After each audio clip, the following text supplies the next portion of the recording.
So when you're doing construction, you have to be careful about existing underground utilities. When you start digging and excavating, you've got to be careful not to hit any of these things.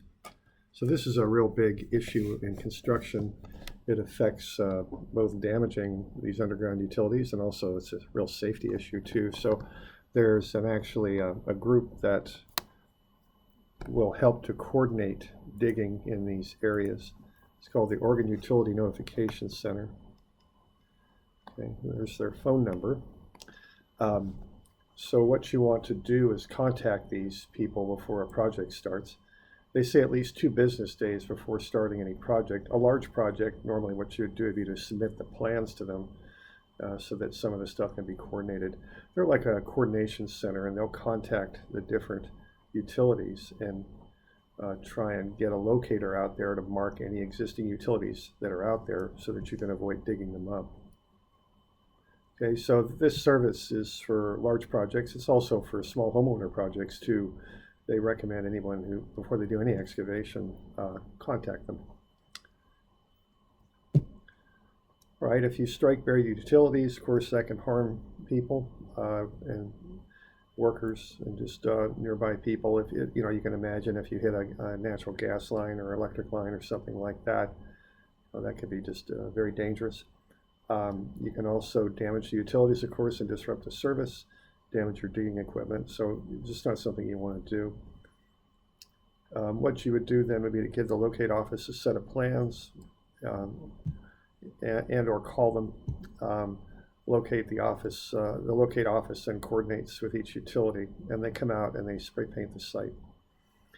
They're supposed to spray paint with what's called reasonable accuracy, which means that wherever they put their line, the utility, the actual underground utility, should be 2 feet either side of that line. So that's the definition of reasonable accuracy. They use standard colors.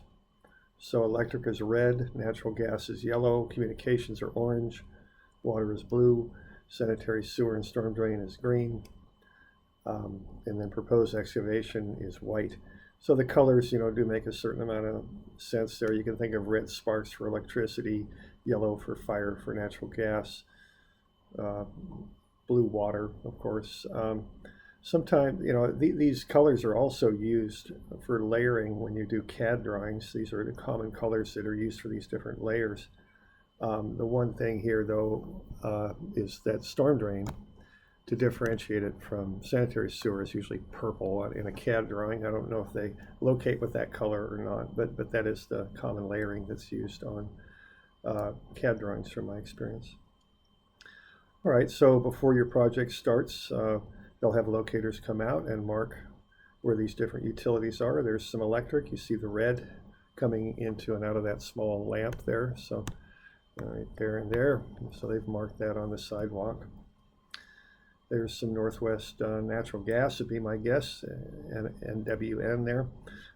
So there's a natural gas line marked in yellow. There's some communications coming out of that box there. So you can see those marked on the sidewalk in orange. Okay. So that's probably cable TV there would be my guess. So right there, we've got that orange paint.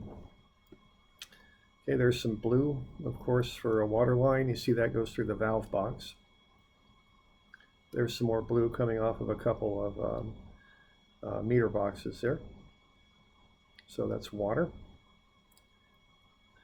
And then we have sanitary sewer in green there. A lot of couple manholes there with pipes running between them and through them. And then storm drain going from that catch basin there. Well, there might be a main running on the outside of the sidewalk there, might be what's going on. All right, so that's just some of the colors and gets you a look at what some of the stuff looks like. Here's some commonly used abbreviations of utilities. You'll find those on sets of plans, so they're a good thing to know about, these standard abbreviations.